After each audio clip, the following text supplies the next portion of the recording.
Alright, let's start the pod a little. After Messi and Ronaldo, who do you think is next in line when it comes to pure football fame? Not skill, not trophies, just fame. The face on a billboard type, the face that even a grandma can recognize when the name is said to them or when they see them appear on the screen. Some might say Pep Guardiola. I hold my own opinion. I would like to say someone else is above him when it comes to the third rank. But I understand because most of you regard him as the tactical genius. He's made triangles look cool again in football. Others say, nah, he's just a famous guy. Let's unpack it, and by the end, you tell me, is Pep the global icon people claim he is, or is he just football's favorite philosopher? So, trying to make a case for Pep taking the third throne, I think you might say he's won 14 trophies in 4 years with Barca. He's repeated the German Bundesliga with Bayern. He's had 6 EPL trophies with Manchester City in 7 years. He's created a dynasty in that section, even though he had a bad season with Manchester this year.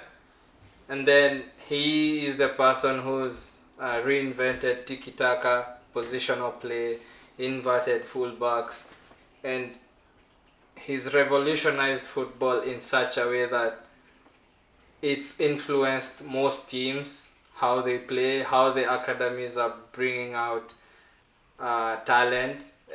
You're being told you have to play in this way, you have to push for the triangles, you have to play the quick 1-2 pass. So I would like to believe he can take the third throne, but then I have a question for you. Does influence equal fame? And if you walk down the streets, would everyone recognize Pep? Or he's just that bald coach from cities to the casual eye? So in my opinion, I will say Don Carlo holds the third spot. This is because what he's done with Real Madrid, and you have him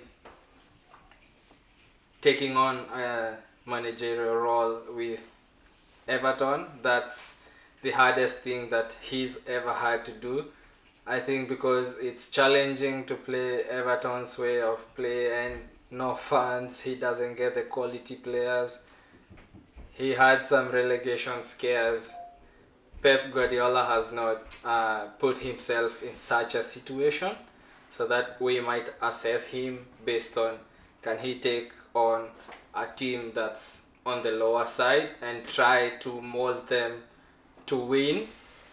I think Mourinho also has a bit of edge in this case that he's managed a small team in Porto, but that's not the case. Mourinho aside, for me it's Don Carlo. I think if anybody is shown Ancelotti and be asked is will you recognize this person, I think the first thing they will say yes, and for the casuals they will know him from his cigar celebrations, from how he does his eyebrow I don't know how to do it, but how he does his eyebrow thing. And for me, Ancelotti has done it with AC Milan, taken the Champions League, taken EPL with Chelsea and FA with Chelsea. He's gone back to Madrid where he's taken loads of Champions League trophies. I think for me, it's Ancelotti.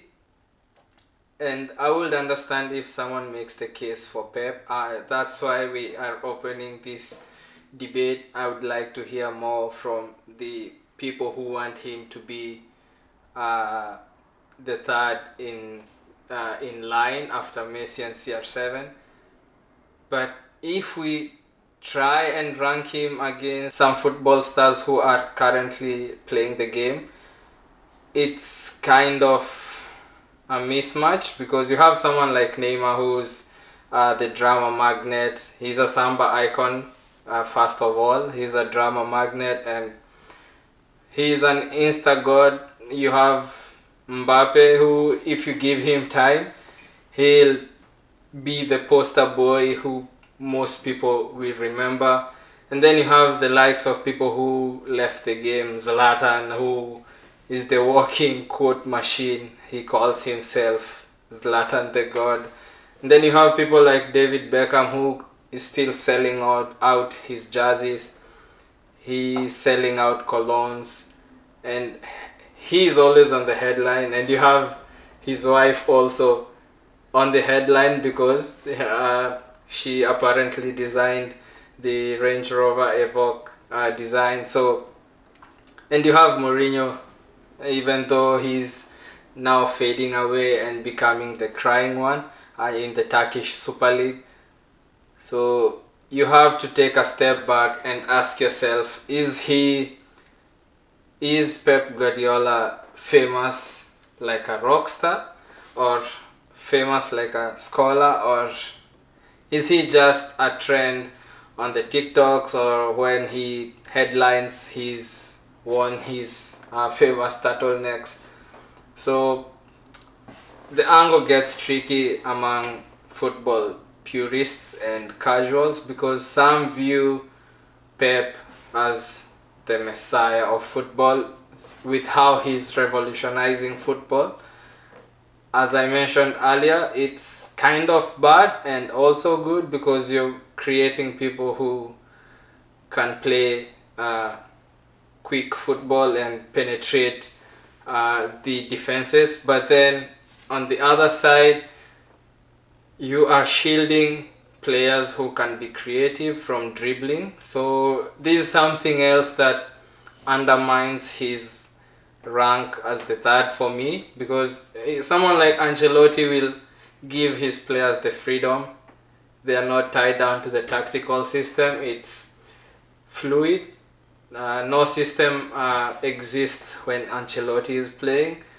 But then in Pep's team, you are kind of cagey, and you might have heard Thierry Henry say that he once moved from the wing to go and play a striker and scored, but then Pep was too angry with him and he took him out. So you ask yourself, is Pep molded by himself into his tactical system, and is it his own undoing the tactical system, as we have seen in this season with Manchester City? Jump into the comment sections, drop your takes, shout out who you think deserves the third spot. I've made my case. I'd like to hear it from you. Drop it. Maybe it's hot, maybe it's lukewarm, maybe it's cold. I'd like to hear it from you guys. And make sure to sub, turn on your bell notifications icon, and I will see you in the next episode. Peace.